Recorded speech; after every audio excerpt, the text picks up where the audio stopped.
Assalamualaikum warahmatullahi wabarakatuh. Selamat pagi semuanya. Bertemu kembali ya dalam mata kuliah farmakoterapi 2.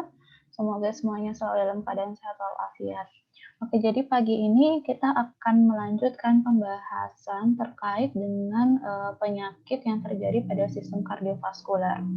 Untuk topik yang akan kita bahas hari ini, nanti kita akan mempelajari terkait dengan penyakit jantung koroner.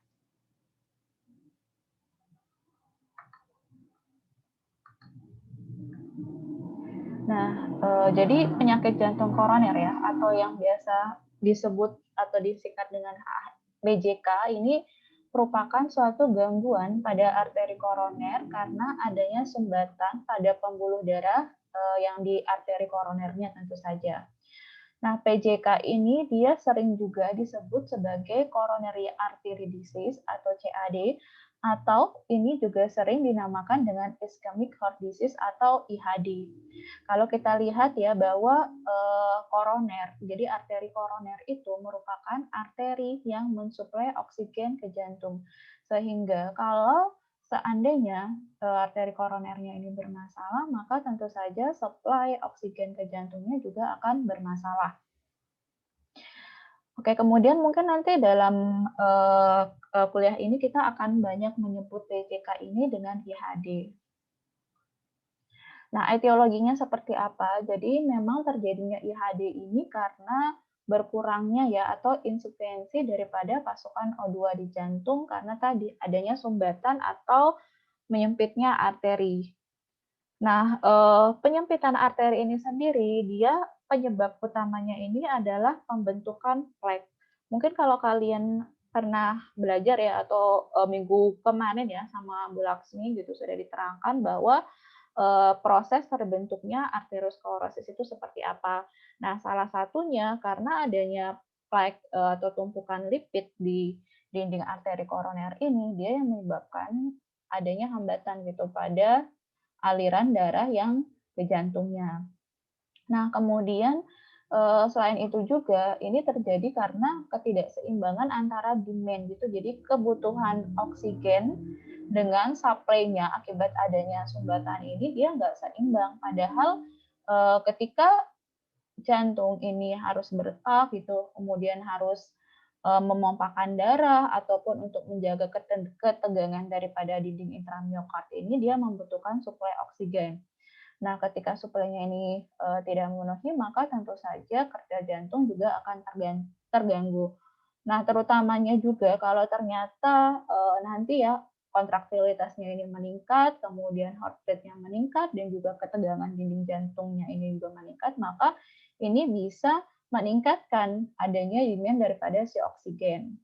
Nah, selain daripada terbentuknya plak pada dinding arteri, jadi IHD ini juga bisa disebabkan karena adanya spasme. Jadi kalau misalnya seseorang ini dia exercise-nya gitu berolahraga atau bekerja terlalu keras, nah ini bisa kemudian terjadi spasme pada arteri koroner di jantung. Nah, ini juga nanti bisa menyebabkan terjadinya IHD. Nah, mungkin ini ada gambarannya ya. Jadi ketika ini terbentuk plak gitu ya, lama-lama nanti plaknya ini akan semakin menumpuk. Nah, akibat dari menumpuknya plak ini maka otomatis aliran darah ini dia akan menjadi terganggu. Jadi dia membutuhkan usaha keras ini untuk bisa mengalir karena adanya sumbatan ini. Nah, ketika karena adanya penumpukan plak ini sendiri, kemudian aliran darahnya ini dia harus lebih keras gitu ya untuk mengalir, maka nanti bisa terjadi yang dinamakan dengan nyeri dada ya atau nyeri jantung. Nah, ini biasanya kita sebut dengan nama angina. Nah, kemudian ketika tumpukan plaknya ini semakin meningkat, semakin banyak, lama-lama dia bisa terjadi penyumbatan gitu. Jadi ada clotting. Nah, kalau sudah terjadi penyumbatan, ini biasanya nanti akan muncul gitu ya atau akan terjadi serangan jantung atau infak. Akibatnya kalau misalnya dia ada penyumbatan seperti ini, sel-sel, jadi sel-sel di dinding jantungnya ini, dia nanti bisa mengalami nekrosis. Kenapa nekrosis? Karena tadi, karena adanya sumbatan, maka dia tidak bisa mendapatkan suplai oksigen. Makanya akhirnya terjadi nekrosis atau kematian sel jantung. Nah, akibat lebih lanjutnya apalagi, jadi nanti lama-kelamaan ya, jadi bisa jadi gitu kerja jantung akan semakin berat gitu, maka ketika kerjanya ini semakin berat, maka akan terjadi yang dinamakan dengan remodeling. Jadi kalau kalian, ibaratnya gitu ya, seseorang misalnya kalau dia, sering berolahraga, maka kan otot-otot tertentunya ini dia akan mengalami perubahan gitu yang membesar atau bisa jadi berubah strukturnya. Begitu juga dengan jantung, karena dia bekerja memompa darah terlalu keras gitu, kerjanya menjadi berat, maka dia akan mengalami remodeling dengan perubahan ukuran ataupun struktur daripada, jantungnya. Nah, kemudian IHD sendiri ini nanti, bisa diklasifikasikan menjadi 2 yang utama. Yang pertama ada chronic, angina, jadi biasanya ini, termasuk yang stable angina, kemudian ada yang dinamakan dengan acute coronary syndrome atau ACS atau sindrom koroner akut. ACS, SKA itu sama aja. Nah, biasanya kalau pada yang stable angina ini dia sifatnya adalah seringnya asimptomatik, bisa juga simptomatik, tapi ini biasanya karena ada faktor yang mengindus ya, nanti kita belajar misalnya seperti, olahraga terlalu keras gitu ya, ataupun bekerja terlalu keras. Nah, itu dia bisa menyebabkan terjadinya angina pada yang, stable angina ini atau stable IHD ini. Nah, kemudian kalau yang ACS ini, jadi sindrom koroner akut, maka dia akan terjadi serangan gitu, yang sifatnya adalah akut. Nah, ini biasanya kalau yang ACS ini maka, ciri utamanya adalah nanti dia adalah sifatnya simptomatik. Nah, kemudian ACS ini sendiri nanti dibagi menjadi 2. Yang pertama ada yang unstable angina, kemudian ada yang akut infak miokard. Jadi kalau dia sudah sampai terjadinya infak, ini yang dinamakan dengan akut MI. Akut MI sendiri nanti akan dibagi menjadi 2. Yang pertama ada non-ST elevation, infak miokard atau miokard infak. Kemudian yang kedua ada yang ST elevation, infak miokard atau ST elevation miokard infak. Nah, ini kalau kalian lihat ya bedanya gitu, kalau yang unstable angina dia belum sampai terjadi infak miokard dan nekrosis, kemudian kalau yang sudah sampai terjadi infak miokard ini maka dia sudah ada nekrosis di tadi sel-sel otot jantungnya. Nah, kemudian nanti dibedakan lagi, jadi dilihat gitu dari pemeriksaan EKG-nya apakah ada elevasi dari yang gelombang ST-nya, yang STEMI ataukah tidak terjadi elevasi yang atau yang NSTEMI ini. Nah, sebelum kita membahas lebih lanjut ya terkait dengan tadi yang ACS, ini kita pelajari dulu nih patofisiologinya. Kenapa sih bisa timbul ACS atau yang SKA?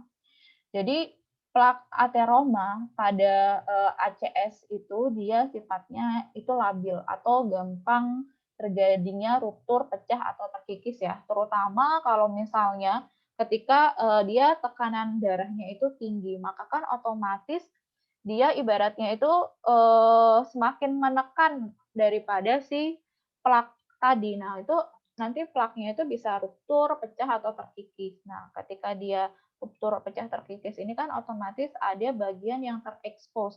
Nah, untuk menutupi bagian tadi, maka akan terjadi agregasi trombosit.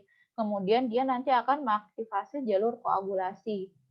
Nah, kemudian nanti akan timbul trombus yang kaya akan trombosit gitu. Nah, ini lama-kelamaan gitu karena sifatnya ini tidak terkendali gitu karena dia nggak tahu nih kapan dia stop gitu. Akibatnya lama-kelamaan semakin banyak terjadi agregasi trombositnya, maka penyumbatan liang pembuluh darah koronernya ini juga akan menjadi semakin banyak gitu. Akibatnya tadi pembuluh darahnya menjadi semakin menyempit.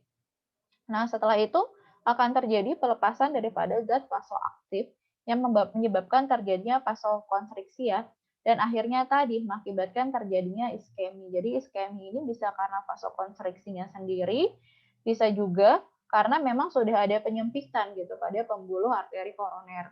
Nah, biasanya kalau pada infak miokard, maka dia serangannya ini akan terjadi selama 20 menit gitu. Jadi dia tetap serangan selama 20 menit dan nanti akibatnya apa? Bisa terjadi gangguan kontraktilitas miokard, kemudian bisa terjadi disritmia gitu. Jadi kemudian pada akhirnya tadi ya karena kerjanya semakin keras atau semakin berat, maka bisa terjadi remodeling daripada ventricle jantung.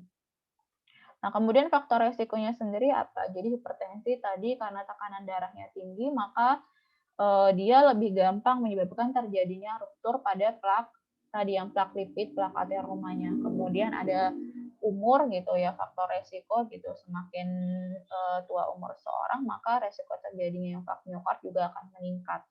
Kemudian ada faktor gender. Jadi kalau faktor gender ini sebenarnya dia mix gitu ya. Jadi ada yang mengatakan bahwa kalau pada wanita dia untuk mengalami gejala ataupun nyeri akibat serangan jantungnya ini dia biasanya lebih rendah gitu.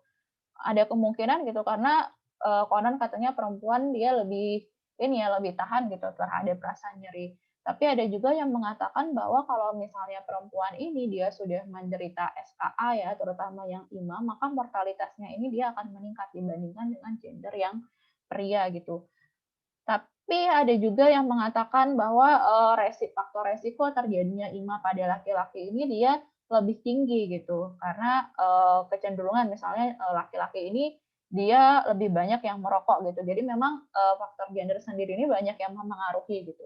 Nah, makanya faktor resiko yang lain juga misalnya ada ini ya, kalau misalnya seseorang ini dia merokok gitu, sebenarnya tidak hanya terkait dengan kejadian sindrom koroner akut, tapi kalau kejadian penyakit kardiovaskular secara keseluruhan, dia juga memang terpengaruh karena adanya rokok ini sendiri. Kemudian pada pasien dengan diabetes mellitus, pada pasien dengan obesitas atau berat badan berlebih dan juga dislipidemia, maka resiko terjadinya sindrom koroner akut atau ACS ini juga dia akan semakin meningkat. Nah, kemudian gejalanya sendiri seperti apa? Jadi biasanya akan ada rasa tertekan ya atau berat pada dadanya. Nah, ini rasa tertekan atau berat pada dada ini walaupun ketika istirahat dia juga sering gitu terjadi ketika istirahat. Jadi tidak hanya diinjus oleh exercise tadi, tapi istirahat nggak ngapa-ngapain pun dia juga bisa gitu nyeri dada. Dan biasanya nyerinya ini akan menyebar sampai ke pundak dengan kiri hingga punggung dan juga bisa sampai ke rahang ya. Nah, kemudian tadi nyerinya ini berlangsung cukup lama, dia bisa berlangsung sampai 20 menit. Nah, bersamaan dengan adanya nyeri dada ini, biasanya pasien juga akan mengalami mual, muntah, keringat dingin ya, kemudian terasa sesak napas dan pada akhirnya juga bisa sampai sinkop atau pingsan. Nah, kemudian nanti untuk pemeriksaannya sendiri maka perlu dilakukan juga pemeriksaan EKG. Jadi pemeriksaan EKG ini nanti penting untuk membedakan apakah seseorang ini dia mengalami enstemi atau dia mengalami STEMI. Kemudian juga pemeriksaan laboratorium ya. Jadi nanti bisa diperiksa gitu marker daripada biomarker jantungnya, ini ada troponin I atau T gitu. Jadi troponin I atau T ini bisa menjadi penanda terjadinya nekrosis pada jantung ya akibat adanya atau terjadinya infark miokard. Nah, untuk troponin ini biasanya ketika muncul gejala diperiksa, nah nanti kemudian 3-6 jam kemudian juga dilakukan pemeriksaan troponin ulang. Nah, ini secara umum gitu yang membedakan antara yang ST atau yang STEMI dengan yang non ST ataupun yang unstable angina tadi. Jadi ketika seseorang misalnya ada dia ya tanda klinis dan gejalanya ini ACS tadi, seperti yang sudah disebutkan, nyeri dada dan sebagainya tadi itu, maka kemudian dilakukan pemeriksaan EKG. Kalau berdasarkan pemeriksaan EKG, ternyata ini ya pada gelombang ST-nya ini dia mengalami elevasi, maka pasien dikatakan mengalami STEMI. Sedangkan kalau ternyata dari pemeriksaan EKG-nya tadi, kemudian dia tidak mengalami kenaikan gelombang ST gitu, jadi bisa jadi malah depresi ya atau mengalami yang ini inversi di T-wave ataupun tidak mengalami perubahan gitu pada profil EKG-nya. Nah, tapi kalau ternyata misalnya gitu ya, dia ternyata baru yang depresi ST ataupun inversi T atau tidak mengalami perubahan pada EKG, tapi ternyata diperiksa gitu troponinnya ini dia meningkat atau positif gitu ya, lebih besar daripada nilai normalnya, maka pasien dikatakan mengalami enstemi. Sedangkan kalau ternyata pada pemeriksaan troponin dengan profil EKG tanpa adanya kenaikan gelombang ST, dia normal atau negatif, maka pasien dikatakan mengalami unstable angina. Jadi tadi bedanya nanti dilihat dari profil EKG-nya, kalau pasien dengan gejala klasik ACS kemudian ternyata terjadi peningkatan ST, maka ini dia mengalami STEMI. Tapi kalau ternyata tidak ada peningkatan ST gitu ya, tapi ternyata ketika diperiksa ini troponinnya positif, maka pasien mengalami yang STEMI. Sedangkan kalau troponinnya ini negatif, maka pasien mengalami yang unstable angina. Nah, kemudian tujuan dan strategi terapinya seperti apa? Jadi pada pasien dengan sindrom koroner akut untuk tujuan terapi jangka pendeknya ialah untuk mengembalikan aliran darah seperti kalau bisa gitu, seperti sedia kala walaupun memang susah gitu ya. Nah, ini tujuannya apa? Tujuannya tentu saja supaya tidak terjadi perluasan infak. Kalau misalnya pasiennya sudah mengalami infak miokard tadi supaya infaknya tidak meluas gitu. Tapi kalau ternyata pasiennya ini dia belum mengalami infak miokard, jadi bukan STEMI and STEMI, tapi masih yang stabil, yang unstable angina, maka tujuan terapi jangka pendeknya ialah dilakukan untuk mencegah terjadinya oklusi total ya, dan mencegah terjadinya infak miokard. Kemudian tentu saja ini mencegah terjadinya kematian dan juga komplikasi akibat infak miokard, kemudian mencegah terjadinya reoklusi kembali. Jadi kalau tadi udah misalnya oklusi, kemudian diterapi, harapannya ke depannya tidak terjadi reoklusi kembali. Dan tentu saja ini untuk meredakan terjadinya nyeri iskemi yang dialami oleh pasien ya, atau nyeri angina tadi. Nah, untuk terapi jangka panjangnya sendiri, jadi nanti di terapi gitu faktor resiko yang menyebabkan terjadinya sindrom koroner akut ini, baik tadi misalnya ada dislipid, ataupun misalnya ada hipertensi, ataupun ada DM, maka itu harus diterapi. Kemudian ini mencegah terjadinya MACE, jadi Major Adverse Cardiovascular Event. Jadi yang termasuk MACE itu sendiri, misalnya darah infak, kemudian stroke, dan juga gagal jantung. Nah, gagal jantung ini terjadi kenapa? Karena tadi ya kerja jantungnya itu semakin berat, lama-lama ya jantungnya capek juga gitu. Jadi dia ngambek gitu istilahnya, dan lama-lama dia bisa menyebabkan terjadinya gagal jantung. Kalau stroke ini sendiri, kenapa ya tadi, karena adanya itu ya, berkurangnya suplai oksigen. Nah ini kalau ternyata, suplainya ini berkurang gitu sampai ke otak gitu ya, atau bahkan, ketika tadi trombusnya itu pecah, kemudian dia penyumbat gitu ya, pembuluh darah yang di otak, maka ini bisa muncul stroke. Dan juga pada akhirnya nanti tujuan jangka panjangnya ialah supaya kualitas hidup pasiennya ini meningkat. Nah, sebenarnya untuk, penentuan strategi terapi tadi gitu, selain membedakan, dia mengalami STEMI ataupun, tidak ada gitu ya peningkatan atau elevasi daripada gelombang ST, ini biasanya strategi terapinya ialah dengan cara distratifikasi resikonya menggunakan TIMI, GRACE score, atau ada yang Philips score. Oke, nanti ini jadi seperti apa akan kita bahas gitu selanjutnya. Nah, ini gitu. Jadi untuk algoritma terapinya sendiri, jadi ketika pasien dia ini ya ada gejala atau ciri khas gitu ya, sindrom koroner akut tadi, kemudian ini gejalanya minimal terjadi gitu ya selama menit dan bahkan tadi bisa sampai 20 menit juga ya. Maka pasiennya secara bersamaan gitu dia harus segera dilakukan pemeriksaan EKG. Nah, ketika pemeriksaan EKG-nya ini ada peningkatan gelombang atau segmen daripada ST-nya, maka pasiennya ini kita katakan menderita STEMI. Tapi kalau ternyata dari profil EKG-nya ini tidak mengalami elevasi pada gelombang ST-nya, maka pasiennya ini kita katakan dia mengalami yang non-ST ACS. Tapi tadi yang non-ST ACS ini harus kita konfirmasi kembali dengan pemeriksaan troponin. Kalau troponinnya meningkat, berarti pasiennya ini dia mengalami non-ST elevation yang infak miokard. Tapi kalau misalnya dia non-ST yang ACS, pemeriksaan troponinnya normal, maka pasiennya ini kita katakan menderita yang unstable angina tadi.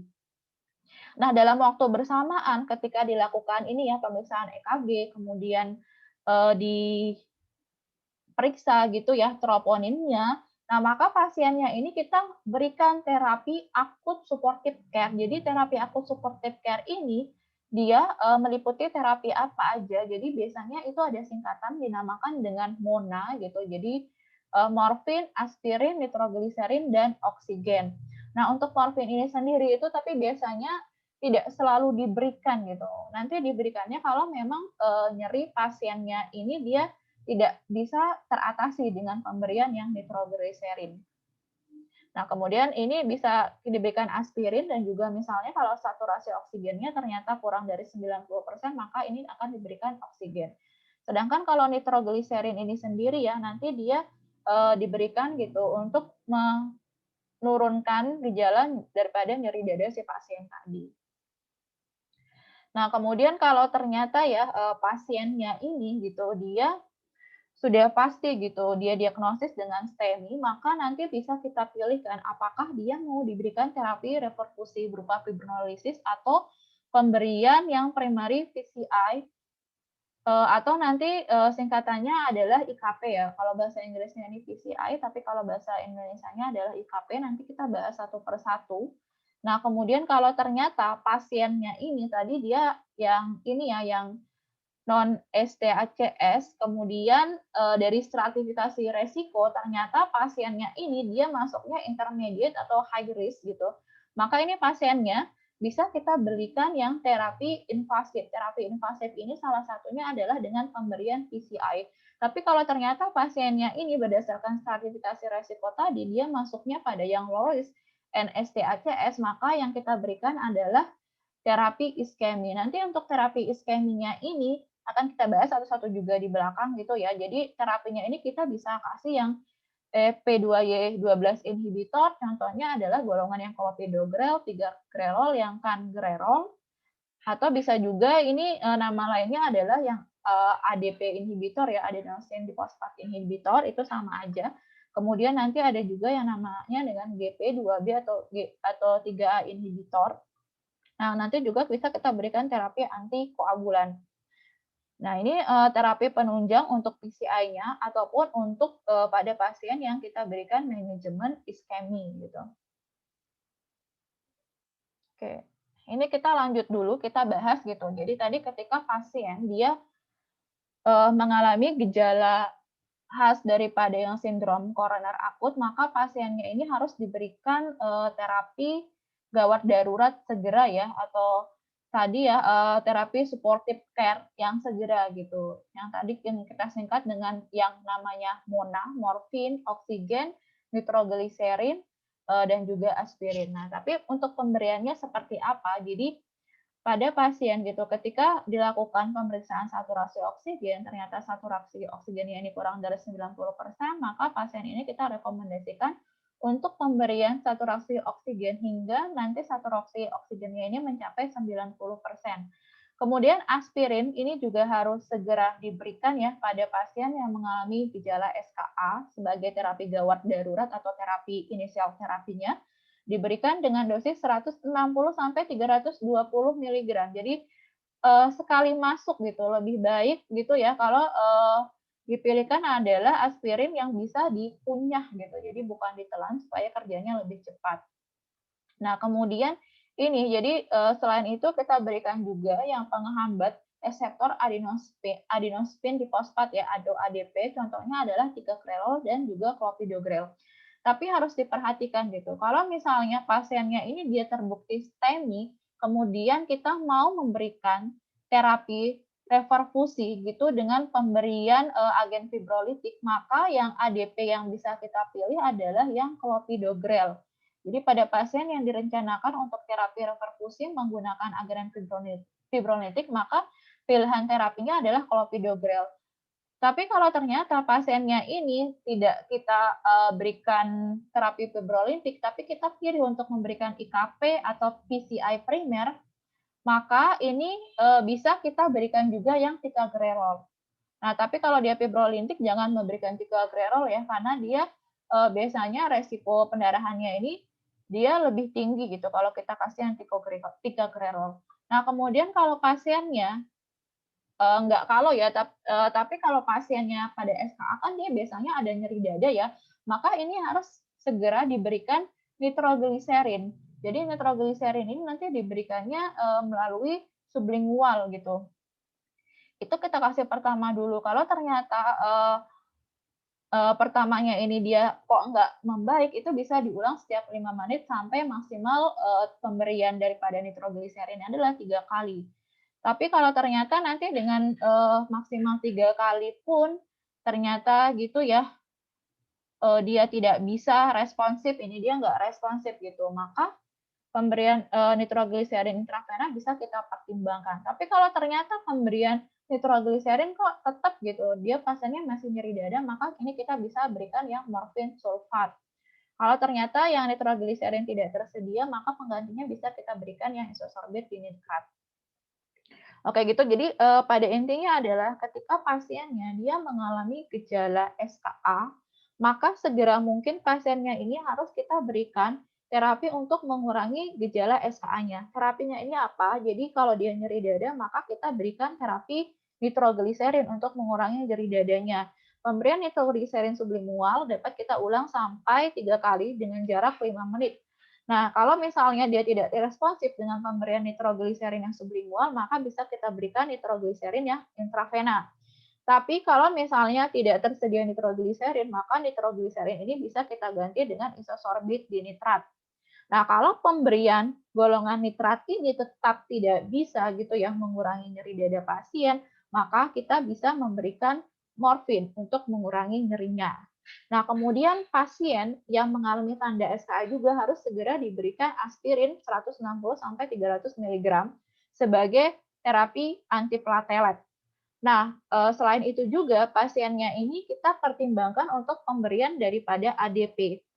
Jadi dikasih dual antiplatelet yang dari aspirin dan juga yang dari ADP. Kalau pasien ini kita rencanakan untuk diberikan terapi reperfusi dengan pemberian IKP ataupun PCI primer, maka yang kita pertimbangkan gitu ya, ini bisa kita kasih ticagrelor. Tapi kalau ternyata pasiennya ini akan diberikan terapi fibrolitik, jadi nggak dikasih IKP primer, maka yang bisa kita berikan adalah terapi yang clopidogrel.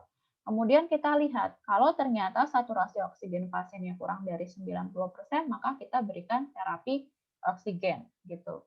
Ini untuk tata laksana gawat darurat dari pasien dengan tanda SKA, di mana di sini ini ya belum ada penegakan diagnosis seperti itu. Nah, kemudian kalau setelah penegakan diagnosis ternyata pasiennya ini dia menderita STEMI gitu ya, dari pemeriksaan ST-nya tadi dia mengalami peningkatan yang gelombang ST-nya, maka pasien ini bisa kita pertimbangkan untuk pemberian terapi reperfusi ya dalam kurun waktu 12 jam. Terapi reperfusinya ini sendiri, jadi ada yang dinamakan terapi dengan pemberian fibronolitik, kemudian ada pemberian terapi atau strategi invasif menggunakan IKP ataupun yang PCI primer. Perlu diperhatikan bahwa karena pemberian strategi invasif ini membutuhkan peralatan yang memadai, maka kalau ternyata rumah sakitnya ini gitu ya, dia tidak memiliki gitu ya peralatan untuk melakukan strategi invasif, maka bisa kita pilihkan adalah terapi fibronolitik. Dan terutama juga misalnya ini, kalau ternyata pasiennya ini kontraindikasi dengan terapi fibrolitik, maka rekomendasi terapinya memang lebih baik adalah strategi invasif.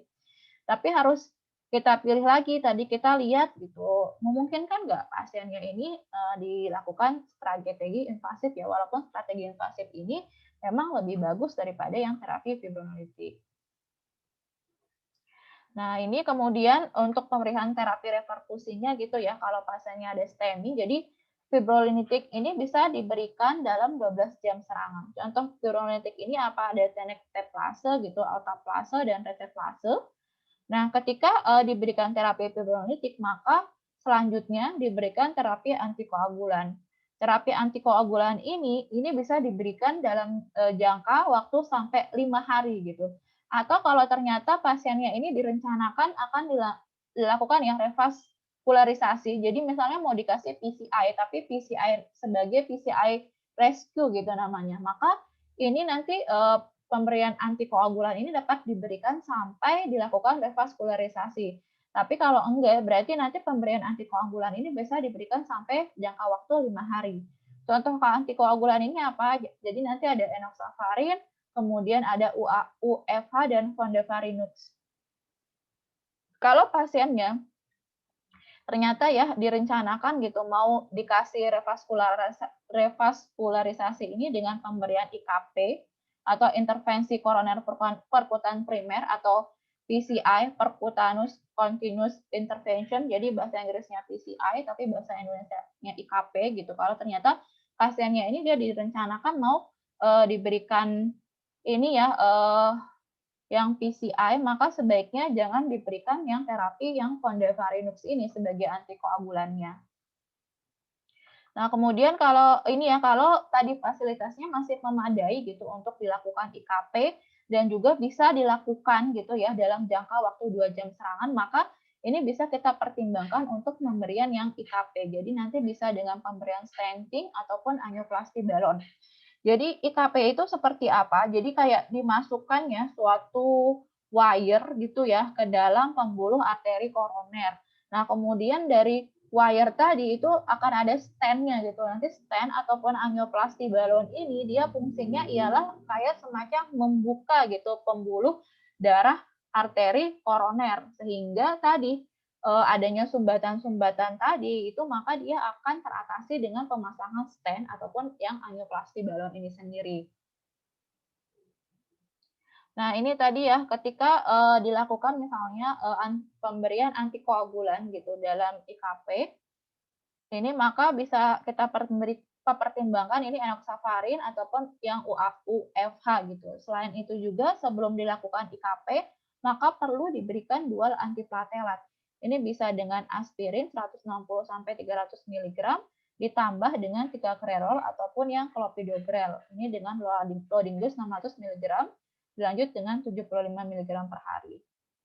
Nah, ini memang baiknya adalah diberikan ticagrelor. Tapi kalau misalnya tidak bisa diberikan ticagrelor gitu ya, misalnya kontraindikasi, maka ini bisa kita pertimbangkan untuk dual antiplateletnya adalah clopidogrel sebelum pemberian IKP gitu ya dengan aspirin. Berarti aspirin plus clopidogrel atau aspirin plus ticagrelor.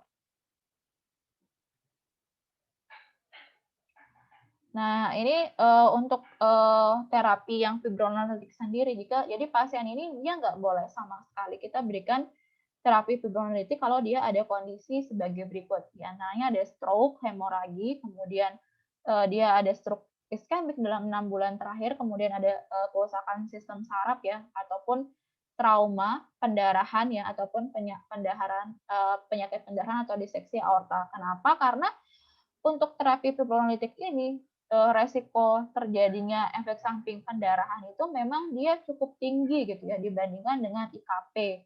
Nah, tapi ini ada yang dinamakan dengan indikasi yang ini ya yang tidak absolut gitu. Jadi selama indikasi ini dia masih bisa tertangani gitu ya, jadi dia masih bisa kita atasi. Contohnya misalnya pasiennya ini misalnya hipertensi, kita kasih obat hipertensi. Nah, kemudian kondisinya ini bisa tertangani, maka pasiennya ini masih bisa kita kasih gitu yang terapi fibronolitik.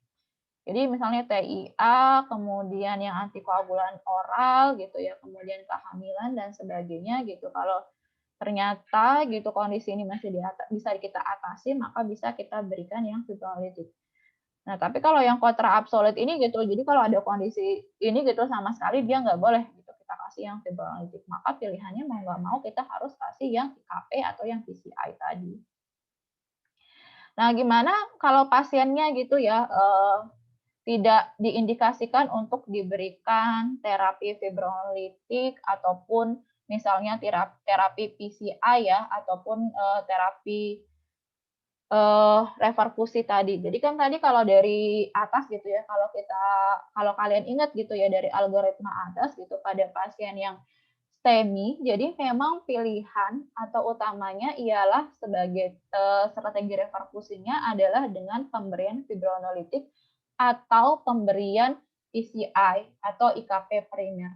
Sedangkan pada pasien yang mengalami non-ST elevation ACS itu harus dipastikan dulu stratifikasi resikonya. Kalau dia stratifikasi resikonya itu resikonya intermediate sampai tinggi, maka kita bisa pertimbangkan untuk pemberian PCI. Tapi pada pasien dengan NST-ACS itu tidak diberikan fibronolitik. Jadi fibronolitik hanya diberikan pada pasien dengan STEMI. Kalau dia intermediate risk, masih bisa dipertimbangkan untuk pemberian strategi invasif menggunakan PCI. Tapi kalau dia resikonya adalah low ya atau rendah gitu, maka yang kita berikan adalah manajemen terapi untuk SKA-nya. Jadi nanti pilihan terapinya ini ada berupa terapi anti-iskemi, contohnya adalah beta blocker, nitrat, kalsium channel blocker, kemudian juga ada pemberian antiplatelet. Ini ada pemberian penghambat ya reseptor 2B atau 3A. Kenapa sih dikasih penghambat reseptor 2B atau 3A? Jadi reseptor 2B atau 3A ini dia istilahnya itu menjembatani untuk terbentuknya kumpulan dari fibrin. Jadi kan fibrin-fibrin ini sendiri nanti itu merupakan bagian penyusun gitu daripada si plak yang mengalami ruptur tadi, sehingga supaya tidak terbentuk jembatan fibrin maka dikasihlah yang penghambat reseptor 2B atau 3A ini. Kemudian ini bisa diberikan antikoagulan dan juga bisa diberikan terapi pencegahan gitu ya. Untuk infaknya nanti misalnya bisa dikasih HCI, ARB ataupun statin. Kalau misalnya pasiennya juga punya faktor resiko hipertensi gitu.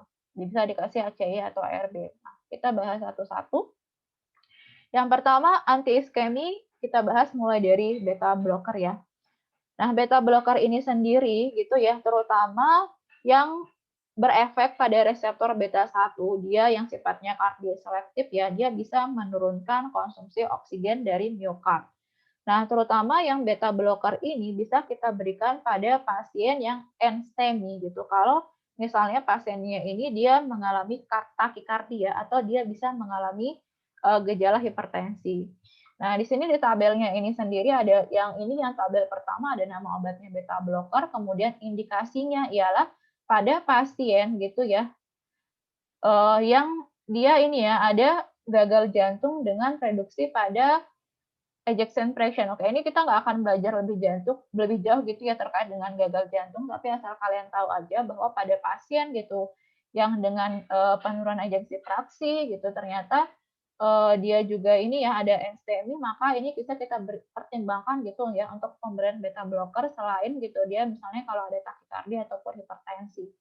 Nah, kemudian kalau kontraindikasinya apa? Jadi ini kolom ketiga gitu ya. Jadi kalau ada tanda-tanda gagal jantung ataupun ada tanda kardiak output-nya ini rendah ataupun dia ini ya mengalami cardiogenic shock. Kenapa? Karena kan beta blocker ini dia kerjanya untuk mengurangi gitu ya, bisa mengurangi daripada detak jantung. Takutnya kalau pasiennya ini sendiri dia sudah ada ini ya, dia ada misalnya ya cardiac output-nya udah menurun gitu, ditambah dengan penggunaan beta blocker khawatirnya maka cardiac output-nya ini tambah menurun gitu. Nah, kemudian contoh obatnya apa? Jadi ini ada yang carvedilol ya, metoprolol, kemudian ini juga nanti ada yang bisoprolol. Jadi kalau kalian lihat jadi memang pemilihan obat untuk beta blocker ini sendiri memang dipilih gitu.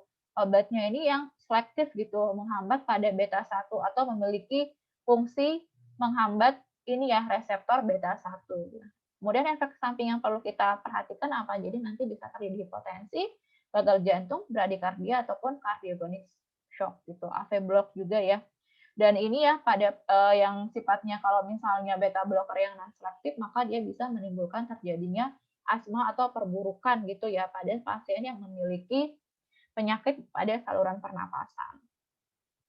Nah, kemudian anti-iskemik kedua jadi bisa kita berikan golongan nitrat. Contohnya tadi seperti nitrogliserin, jadi dia bekerja dengan cara mendilatasi vena sehingga nanti bisa menurunkan tekanan pada dinding pembuluh darah gitu ya. Sehingganya volume dan tekanan ventrikelnya juga akan menurun. Nah, salah satu dampaknya apa gitu ya. Jadi selain untuk ini ya mendilatasi gitu pembuluh darah, dia juga bisa nanti mengurangi nyeri dada pada pasien. Contohnya apa? Jadi ada nitrogliserin. Ini yang bisa diberikan tadi ya pada emergensi gitu, terapi awalnya nitrogliserin, kemudian ada isosorbit dinitrat juga dan kemudian ada isosorbit yang mononitrat. Jadi nitrat ini gitu ya, dia bisa diberikan untuk modalitas pada semua jenis ACS ketika pasiennya ini dia mengalami serangan akut. Nah, tapi bisa juga diberikan sebagai terapi gitu ya. Jadi kayak, terapi pemeliharaan gitu ya pada pasien gitu, yang tadi yang, sudah lewat masa daruratnya, tapi dia butuh terapi untuk meringankan nyeri dadanya. Nah, ini bisa juga kita kasih nitrat. Nah, kemudian ada yang kalsium channel blocker. Nah, ini kalsium channel blocker dia juga kerjanya dengan cara memfasilitasi arteri. Nah, kalsium channel blocker ini sendiri ada dua tipe ya, yang dihidropyridin dan juga yang non dihidropyridin. Kalau yang non dihidropyridin ini biasanya direkomendasikan gitu ya, diberikan pada pasien NSTEMI gitu yang kontraindikasi dengan pemberian yang beta blocker. Tapi kalau ternyata, pasiennya ini dia ini ya bisa diberikan, beta blocker ya dikasih beta blocker dulu baru dikasih yang CCB non dihidropyridin. Sedangkan yang kalau yang CCB dihidropyridin ini dia bisa juga ya mengurangi gejala pada pasien yang telah mendapatkan nitrat dan juga BB. Jadi kayak jadi kayak terapi tambahan gitu kalau yang CCB dihidropyridin. Sedangkan yang CCB non dihidropyridin baru diberikan kalau ada kontraindikasi terhadap beta blocker. Nah, dihidropyridin ini contohnya apa ya? Kalau yang dihidropyridin ini contohnya ini kayak amlodipin. Ini dia sebagai terapi penunjang pada pasien udah diberikan nitrat dan juga BB. Sedangkan kalau yang non dihidropyridin ini contohnya ada verapamil, diltiazem. Nah, ini diberikan kalau ternyata dia kontraindikasi terhadap yang CCB non dihidropyridin. Yang nifedipin ini juga masuknya yang golongan yang dihidropyridin. Pokoknya yang belakangnya pin ini yang dihidropyridin, sedangkan kalau yang enggak ini yang verapamil, diltiazem itu masuknya yang CCB non dihidropyridin. Oke, selanjutnya ya, kalau tadi obat untuk anti iskeminya gitu, untuk mengurangi gejala iskemia ada yang beta blocker, ada yang nitrat, ada yang CCB. Nah, ini kemudian ada untuk obat antiplateletnya gitu ya, untuk mengurangi agregasi dari si platelet. Yang pertama ada aspirin. Jadi aspirin ini sebenarnya pilihan utama gitu pada pasien dengan sindrom koroner akut. Nah, aspirin ini makanya dia harus diberikan gitu ya tadi pada emergency terapi juga dikasih aspirin, kemudian untuk terapi pemeliharaan juga ini dikasih dengan aspirin. Nah, aspirin ini biasanya direkomendasikan gitu ya dengan ADP. Jadi ADP ini dikombinasi dengan aspirin selama 12 bulan, kecuali kontraindikasi misalnya ada resiko pendarahan berlebih. Nah, untuk pemilihan ADP ini sendiri ada ticagrelol ya. Ini sebenarnya ticagrelol dibandingkan dengan clopidogrel sendiri dia lebih bagus gitu efeknya ticagrelol. Nah, terutama untuk pasien ya ini dia misalnya resiko iskemiknya sedang atau tinggi. Tadi bisa dilihat dari peningkatan nilai troponinnya. Nah, sedangkan kalau yang clopidogrel ini ya sebenarnya kalau nggak ada yang ticagrelol bisa diberikan yang clopidogrel ya. Tapi memang baiknya dikasih yang ticagrelol dulu kalau misalnya direncanakan untuk sebagai maintenance terapi. Kecuali tadi kalau pasiennya memang diindikasikan untuk pemberian terapi fibronolitik, maka yang dipilih adalah clopidogrel bukan yang ticagrelol. Nah, gimana kalau pasiennya ini ternyata dia ada resiko GI bleeding gitu? Maka pemberian dual antiplatelet ini bisa kita kombinasikan dengan pemberian proton pump inhibitor. Tapi yang perlu diperhatikan ialah bahwa sebaiknya yang digunakan adalah bukan omeprazol gitu. Kenapa? Karena omeprazol ini diketahui bisa mengurangi efektivitas daripada si antiplatelet. Karena nanti dia sama-sama berkompetensi pada sitokrom P450 di hati gitu. Makanya PPA yang dipilih ya selain dari si omeprazol ini. Nah, ini contohnya ya P2Y12 inhibitor ini sama dengan adenosine diphosphate inhibitor tadi ya gitu. Jadi aspirin, jadi aspirin ini bisa diberikan gitu pada pasien pada semua tipe ACS pasien baik itu STEMI, NST-ACS ataupun tadi ya yang NSTEMI ataupun yang unstable angina. Jadi loading dose-nya jadi dosis awal itu diberikan 162 sampai 325 mg. Kemudian pemeliharaan yang diminum setiap hari ya bisa 81 mg daily, tapi ada juga yang memberikan sampai 160 mg. Jadi nanti disesuaikan dengan kondisi pasien. Kondisi pasien seperti apa? Jadi memang kalau resiko tadi ya, resiko oklupsinya tinggi ya dikasihnya yang 160 mg. Tapi kalau cukup dengan 80 mg ya dikasihnya cukup yang 80 mg aja untuk daily-nya. Nah, kemudian yang aspirin ini dikombinasi ya dengan yang ADP inhibitor tadi ya, ataupun yang P2G12 inhibitor itu sama, contohnya adalah clopidogrel. Jadi clopidogrel ini bisa diberikan pada pasien yang mau misalnya tadi ya ke IKP atau PCI primer, ataupun diberikan pada pasien yang mau direperfusi dengan fibronolitik, early invasive seadanya dengan PCI, ataupun pada terapi iskemik biasa gitu. Ini bisa kita berikan clopidogrel. Tapi yang kalau yang ticagrelor ini seringnya kalau di Indonesia ini dipakai dua ini clopidogrel atau yang ticagrelor. Kalau yang ticagrelor itu memang kalau misalnya pasiennya ini mau dikasih yang PCI primer itu bisa kita kasih yang ticagrelor dengan tadi ya dikasih loading dose dulu, kemudian maintenance dose. Tapi sedangkan kalau pasiennya ini dia direncanakan pada pasien STEMI direncanakan dengan pemberian fibronolitik, maka pemberian ticagrelor ini tidak direkomendasikan gitu. Jadi dia ada pantangannya si ticagrelor. Kalau pasiennya mau fibronolitik pada pasien STEMI jangan dikasih ticagrelor gitu. Kasihnya clopidogrel aja. Oke, kemudian ini ya penghambat reseptor yang 2B atau 3A tadi.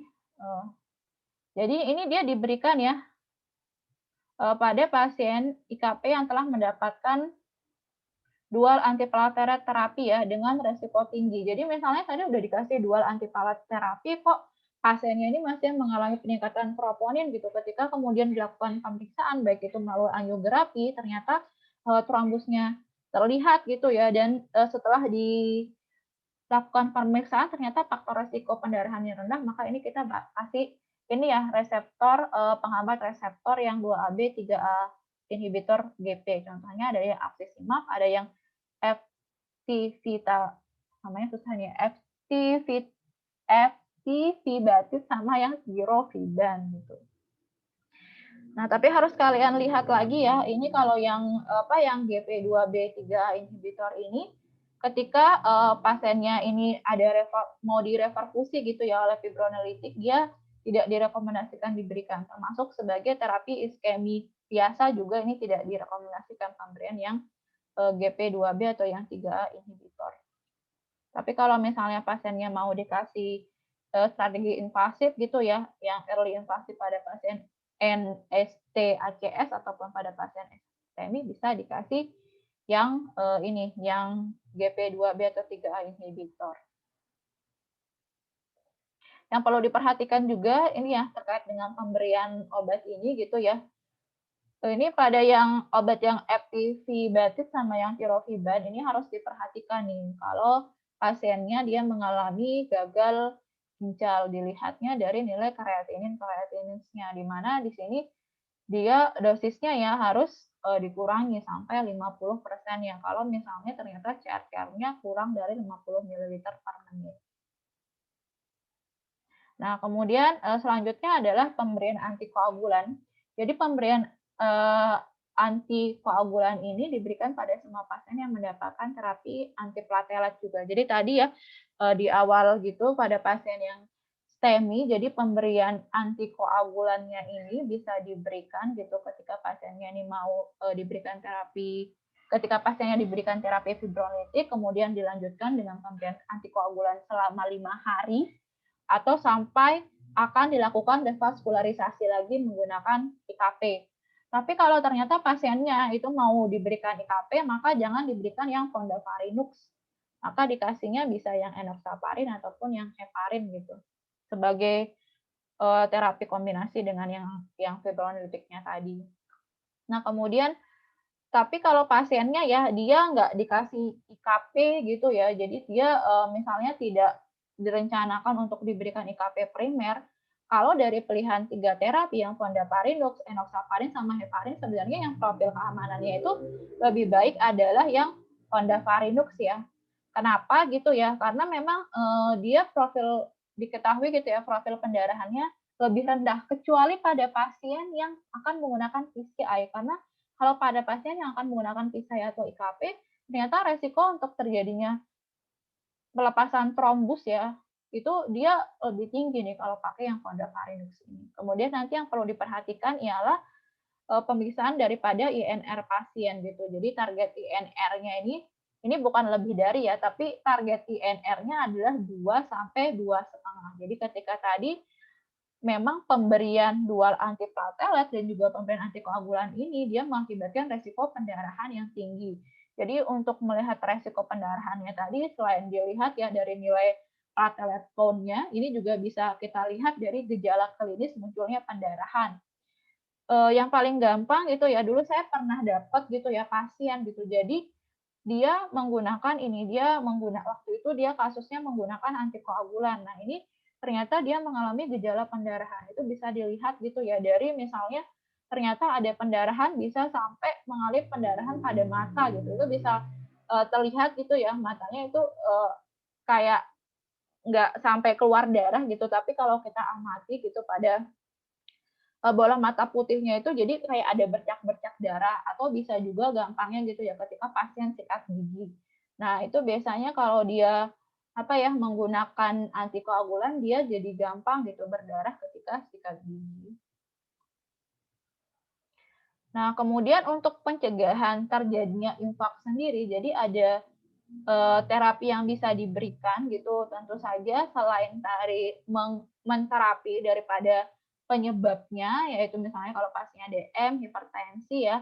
Nah, ini pasien juga harus diberikan terapi ACI atau ARB. Jadi ACI atau ARB ini dia tujuannya ialah untuk mengurangi remodeling. Jadi remodeling tadi perubahan struktur ataupun bentuk daripada jantung karena jantung kerjanya lebih berat dalam memompa darah. Nah, pemberian ACI atau ARB sendiri juga diketahui bisa menurunkan angka kematian pasca terjadinya infak miokard.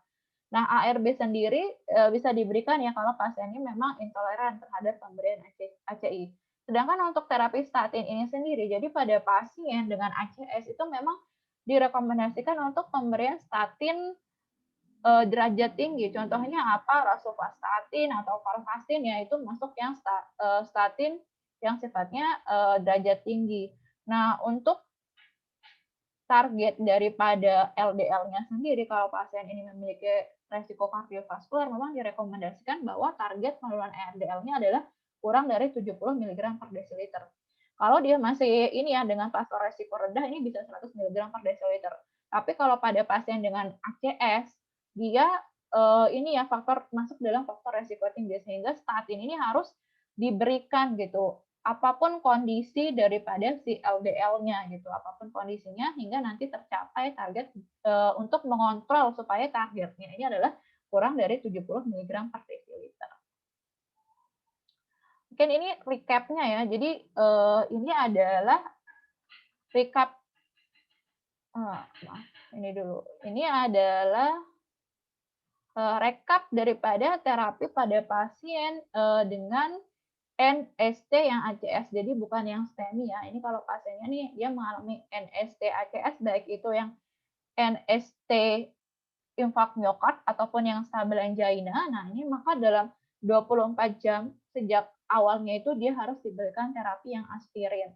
Kemudian dia dikasih beta blocker dan juga dikasih statin ya secepat mungkin gitu dalam 24 jam terapi. Tapi beta blocker tadi harus diperhatikan juga dia ada kontraindikasi atau enggak gitu ya. Dan memang lebih disarankan gitu ya kalau dia diberikan si beta blocker ini kalau memang fraksi ejeksinya itu kurang dari sama dengan 40%. Nah, kemudian untuk seberapa lama terapinya, jadi beta blocker ini bisa diberikan sampai waktu 1 sampai 3 tahun gitu ya.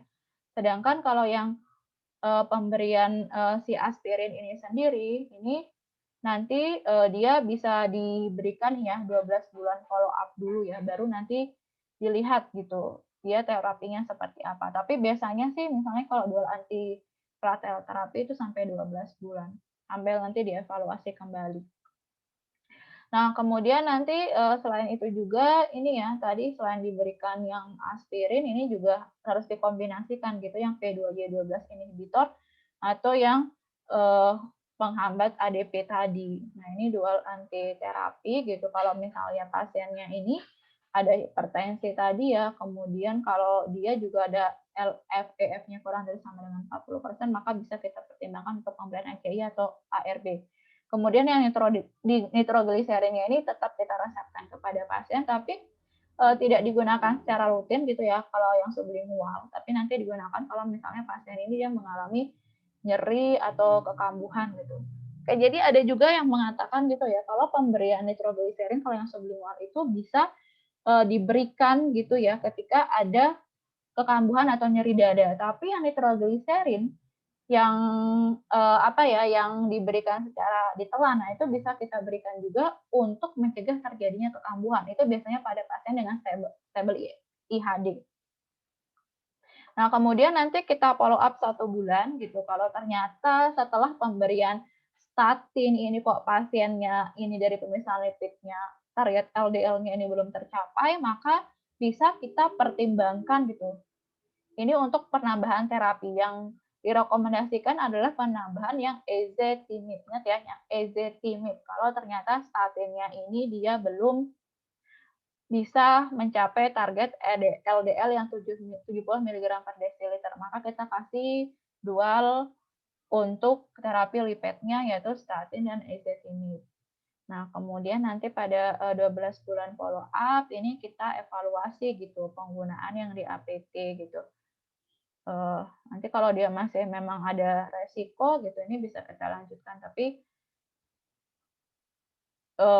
bisa kita lanjutkan, tapi kalau ternyata memang dari faktor resikonya ini dia sudah faktor resiko rendah, maka yang P2Y12-nya ini bisa kita hentikan gitu. Kalau aspirinnya ini tetap harus diberikan ya. Oke, ini saya bahas sedikit terkait dengan yang terapi yang stable IHD gitu. Tadi kan kalau kalian lihat gitu di slide awal bahwa IHD itu ada yang kita bedakan menjadi yang chronic stable IHD, ada juga yang kita bedakan menjadi ACS. Kalau ACS tadi sudah kita bahas gitu, nanti dia ada yang STEMI, kemudian yang non ST-ACS itu dibagi lagi menjadi yang STEMI dan juga yang stable angina. Itu tergantung dari nilai troponin. Kalau nilai troponinnya tinggi, maka masuknya adalah yang NSTEMI. Kalau nilai troponinnya ini normal atau negatif, maka masuknya adalah yang unstable angina. Nah, kemudian kita masuk ke subbab selanjutnya yang stable IHD. Jadi kalau stable IHD ini sebenarnya gejalanya mirip dengan ACS tadi ya, nyeri dada menjalar sampai punggung, rahang, tapi biasanya durasinya lebih singkat. Dan biasanya ada faktor pencetusnya, yaitu yang faktor eksersional. Jadi kalau si ACS tadi dia gejalanya ini munculnya istirahat pun muncul gitu. Tapi sebenarnya kalau yang stable IHD ini kalau istirahat dia biasanya asimptomatik gitu. Jadi dia biasanya ada faktor pencetusnya berupa faktor yang eksersional ini. Nah, kemudian manajemen terapinya seperti apa? Jadi misalnya kalau dia timbul ya nyeri dada, tentunya nyeri dada ya atau yang angina ini gitu, nanti bisa kita kasih yang nitrogliserin yang sublingual. Nah, tapi kalau ternyata setelah kita kasih nitrogliserin yang sublingual, kemudian kita lakukan pemeriksaan tekanan darah, kok tekanan darahnya masih kurang dari 130/80 mmHg, maka kita bisa berikan long acting nitrat. Jadi tadi ya seperti yang sudah disebutkan bahwa long acting nitrat ini dia fungsinya ialah untuk ini, untuk selain dia bisa menurunkan tekanan darah, dia juga bisa untuk mencegah terjadinya kekambuhan daripada si nyeri dada. Nah, tapi kalau misalnya ternyata tekanan darahnya ini lebih dari 130/80 mmHg, maka bisa kita pertimbangkan gitu pemberian CCB untuk menurunkan tekanan darahnya. Nah, tapi kok misalnya tetap nggak terkontrol gitu ya, udah dikasih plus CCB, maka bisa kita pertimbangkan tadi untuk pemberian yang PCI atau CABG. Kalau PCI ini dia dengan pemasangan stent atau balon, kalau dia CABG ini berarti coronary artery bypass graft gitu. Jadi kayak dikasih bypass di pembuluh koroner jantungnya gitu. Jadi yang tadi yang ada plak-plaknya itu di-skip gitu, supaya nanti dia bisa ini ya, bisa mengalirkan darah dari pembuluh darah yang tidak ada plaknya gitu, jadi kayak dikasih bypass. Kemudian untuk manajemen faktor resikonya sendiri, ini misalnya untuk hipertensi, maka diberikan terapi hipertensi ya, diabetes mellitus ini juga statin juga tetap diberikan karena pasien dengan IHD ini sendiri dia juga memiliki resiko kardiovaskular yang tinggi gitu. Apalagi kalau ditambah dengan DM. Nanti kalau kalian belajar DM gitu ya ada resiko kardiovaskular, dia tetap harus dikasih statin. Kemudian ini juga diberikan antiplatelet terapi, aspirin, dan juga bisa ditambahkan dengan pemberian yang clopidogrel. Oke, ini contoh kasusnya ya. Jadi seorang pria berusia 40 tahun, ini berat badannya 80 kg, datang ke IGD dengan keluhan nyeri dada menjalar hingga punggung sedikit mual. Pemeriksaan EKG-nya ternyata pasiennya ini dia mengalami enstemi ya. Jadi dari pemeriksaan EKG tidak ada peningkatan gelombang ST gitu ya, kemudian dari pemeriksaan troponinnya juga positif, maka pasiennya ini dia dikategorikan sebagai pasien yang STEMI. Pasiennya ini memiliki riwayat hipertensi yang tidak terkontrol, kemudian juga penyakit gastritis. Kemudian dari pemeriksaan toraks ya, ternyata pasiennya ini sudah mengalami kardiomegali, jadi sudah ada remodeling di jantungnya. Nah, kemudian pasiennya ini dia diberikan terapi ya ISDN-SL, Tonatata, Asbila 300 mg desiliter dilanjutkan dengan 2 kali 80 mg dan dikasih juga propanolol 1 kali 40 mg. Nah, coba kalian analisis kasus ini, kalian tentukan nih DRP pasien. Nah, apa yang DRP pasien kalau misalnya MACE-nya rendah atau misalnya MACE-nya tinggi. Jadi MACE ini termasuk tadi ya dari stratifikasi resiko gitu. Jadi kalau major adverse cardiovascular event-nya rendah, nah nanti terapinya apa gitu ya. Kalau MACE-nya tinggi, nah itu terapinya apa. Itu kan berbeda ya untuk modalitas terapinya. Coba dianalisis, nanti akan kita bahas di akhir kuliah ya, tapi coba dijawab dulu.